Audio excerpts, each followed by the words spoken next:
everybody, happy Taco Days. Christopher T Magician here, the T stands for taco. Welcome to video 24 out of 25. That's every single day for 25 days I've been sharing a video every single day. Ideas for your Christmas and holiday shows. We're leading up to the 25th video, which is on the 24th, which should be tomorrow. And that is Christmas Eve. So this is a, well, as somebody called it, your a very magical advent calendar, if you will. You know what? Let's just jump right in. There are so many things I love about Christmas time. But we're gonna find out if somebody can guess what my favorite thing about Christmas is. You see, I brought my favorite thing about Christmas right here in this box. And we're gonna play a little game to see if you guys can guess what my favorite thing is. To do it, I brought some pictures of my favorite things. Some of my favorite things. My absolute favorite is right here in this box, okay? So we're gonna get some people up here. This is a routine that you can do to fill the stage, because you can have at least 6 people on stage, maybe even 7, a 7th person to play the game, or you can have 3 people, each one holding 2 things instead of, but you can fill the stage with this. So let me, so basically I would hand these out for each child to hold on stage, but I'll just place them right here. So let me show you some of my favorite things about the holidays. Oh, my first favorite thing is right here. Oh, these are some of my favorite things. I love raindrops on roses. Oh, like not just roses and not just raindrops. Raindrops on roses. Oh, that's one of my favorite things. I gotta tell you. Oh, you know what my next favorite thing is? Somebody say whiskers on kittens? That's crap. That's another one of my favorite things. Whiskers on kittens. Oh my God, I love look at that. Who wouldn't love a whisker on a kitten? Oh, you're so cute, okay? And of course, oh man, come on. Who does not love bright copper kettles? Come on. That's definitely gotta be one of my favorite things. And of course, warm woolen mittens. That's some of my favorite things right there. Okay. And brown paper packages tied up with strings. I mean, that surely beats bright, colorful red and green paper tied up with pretty ribbons and bows. Of course I'd rather have brown paper packages tied up with string. And of course we also have bright silver winters that melt into spring. I love that. Basically that means snow. That's basic. So I love snow. I love brown paper packages. Okay, presents. I love warm woolen mittens. Right? I love bright copper kettles. We'll actually call that hot chocolate, because maybe we could cook some hot chocolate in there, because really, who cares about bright copper kettles? And then we have the whiskers on kittens. I do like kittens. I also like dogs, but that's okay. And then I also like raindrops on roses for some reason. I don't know. What a weird thing to like. Anyway, so these are a few of my favorite things. We're going to see if you guys can figure out what my favorite thing is. So again, for those of you watching at home, imagine we got a whole row of 6 kids. Each one is holding one of these pictures. Or again, you could have 3 kids and each one holds 2 pictures. So then we have another child up. They're going to play the game. We have a cup. They're going to hold out their hand, put the cup on their hand. We also have a die. We're going to place that in the cup, and they cover it up with their hand, and they shake it up. And whenever they feel like stopping, they stop. And then they peek down inside to see what number is up. I'll show you right now. I don't know if I can show you. Can I show you? Oh, there it goes, without tipping over. It's a 4, okay? So, we're going to turn all the pictures around. So basically, everybody turns those around. Whoever had the roses, they had 3. So we won't use that. We have the cats is 6. Copper kettles is 1. Mittens is 5. Brown paper packages is 2. Oh, which leaves us with snow. What was it? Bright silver snow. Okay, and that is number 4. So your guess was that my favorite thing is number 4, snow. Let's take a look in the box and see if my favorite thing is snow. Okay, let's take a look. Are you ready? All right, let's see.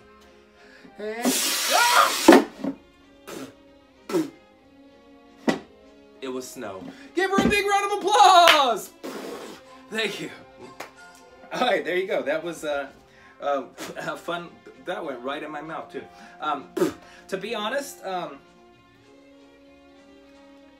it's pretty gross that went in my mouth. I'll show you what that was.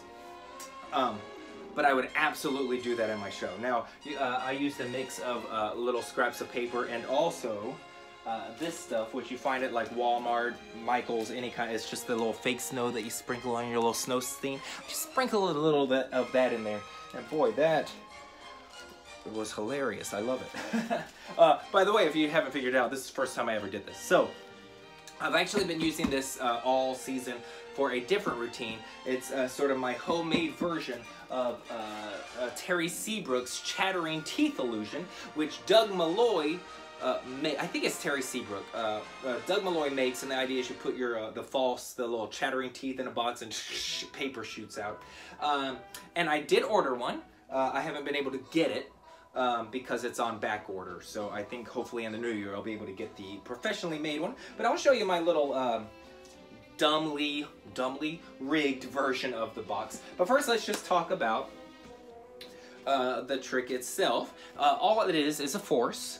And I just really like the idea of playing off of the old the Sound of Music song. It's also become sort of a holiday song, which is I think it's just called My Favorite Things. Raindrops on roses and whiskers on kittens, bright copper kettles and warm, well, you know the song. Right.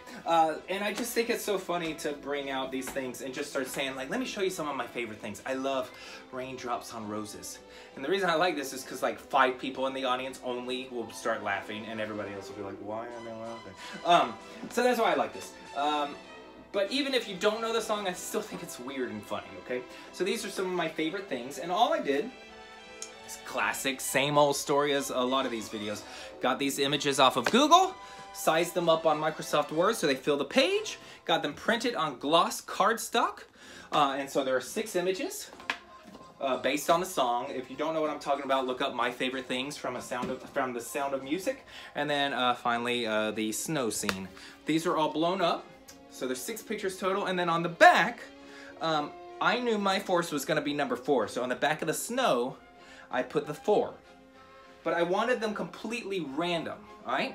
So it wasn't that the raindrops on roses, which is way at the end, was going to be number 1. I didn't want it to be 1, 2, 3, 5, 6, and then 4 randomly down here. I wanted it to seem completely random. So I just randomized the numbers. So so it doesn't matter what order, but I just didn't put it in 1, 2, 3, 4, 5, 6. I put it so that when they all turn them around, all the numbers are completely random. It looks like I just passed them out and they ended up in a random order. So we have 3 on the back of the roses. Again, you can do any numbers you want, but just sort of randomize it. On the back of kittens, I did 6.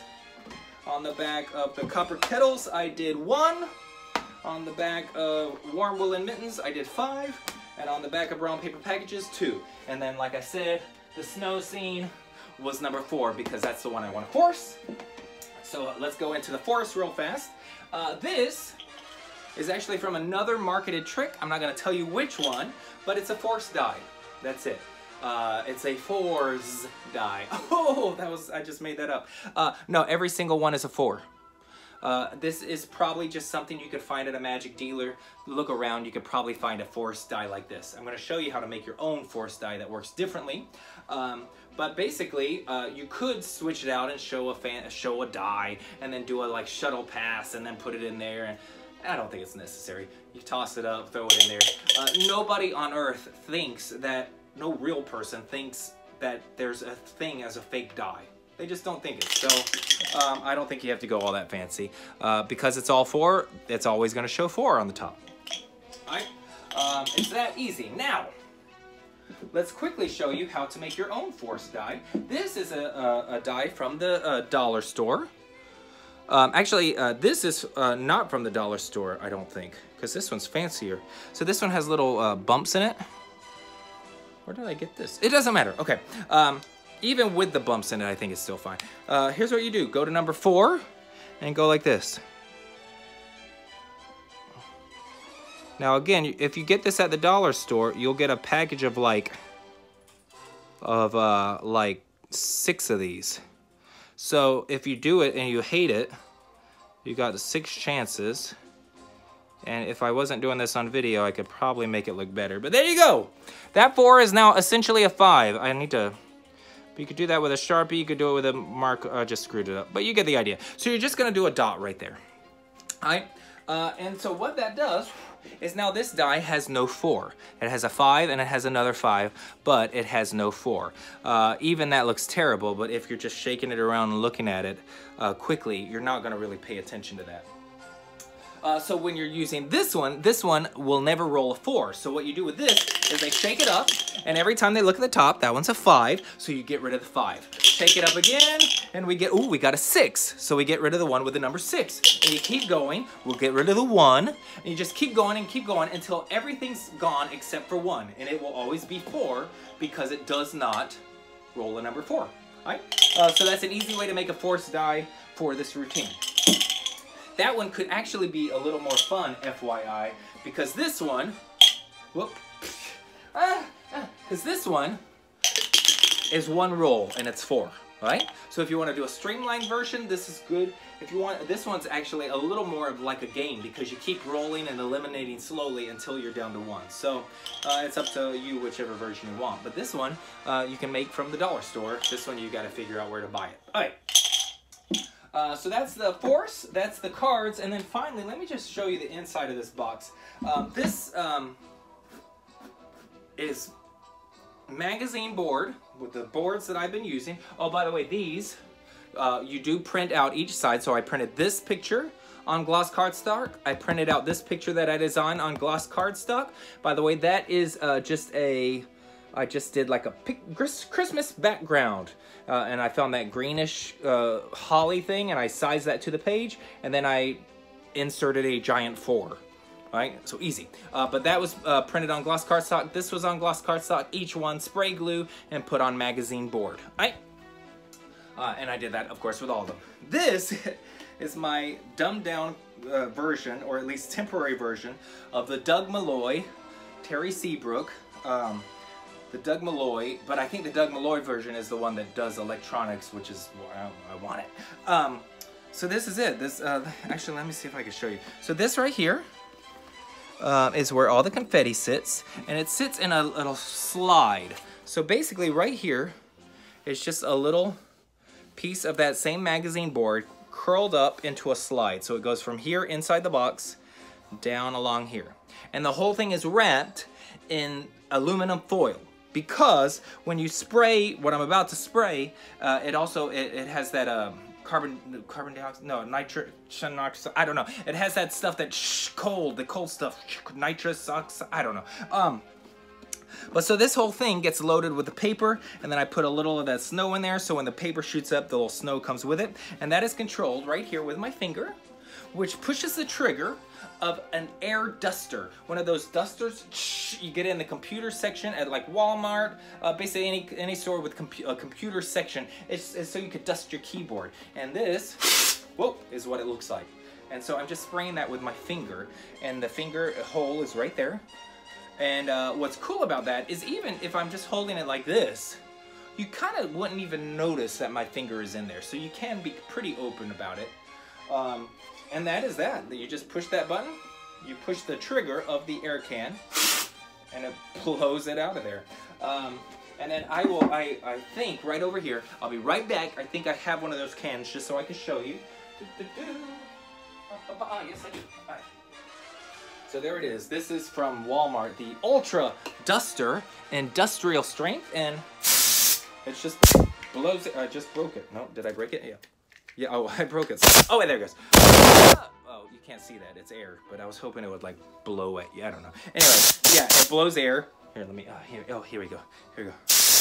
Boom, it blows air. So that pushes up against that slide where all the paper is positioned, and boom, it blows it straight up into the air. I don't know, let me see if I can make this work. I'll do it right here on the box. If I spray this, you'll see. Well, you won't see. Well, it makes condensation. Okay, you get, so it's a little wet. That's why there's the tin foil on the slide that I put in there. And then, basically right here. So I originally had this completely open. So the slide, you can kind of see the slide right there. But it just sort of just, it just went out immediately into this huge basically this is here to prevent it from going directly up. It has to work a little more to get out of there. So that's why these two pieces were in, to have a little bit of a smaller space for those paper to get out of. That gets you more of a little stream, consistent stream of stuff instead of just a big ol' explosion. So that's it, and then you can see right there, I have that can taped inside there, and of course, one more time, the trigger is right, you can't see in there, but the trigger is right in there. That is my dumbed down version of the Terry Seabrook slash Doug Malloy's fancy version of the Chattering Teeth illusion. But this is not the Chattering Teeth illusion, this is the predict a favorite thing prediction. So there you go. I'm gonna clean up this mess now. And I hope everybody is having a wonderful Christmas Eve, and I will see you tomorrow for Christmas Eve. Bye.